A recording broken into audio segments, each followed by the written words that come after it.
In this video, I am going to show you how to fix Microsoft NET Framework Unhandled Exception Has Occurred in your application error. Corruption or issues within the NET Framework can often lead to unhandled exceptions. Repairing the NET Framework can resolve these issues.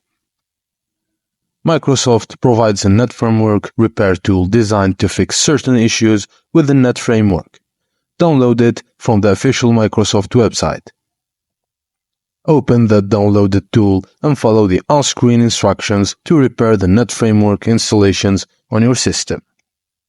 After you do that, restart your computer to ensure all changes take effect.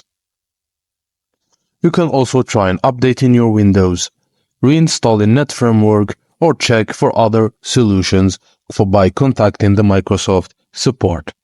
And that's it, guys. Thank you for watching, and please don't forget to like and subscribe for more.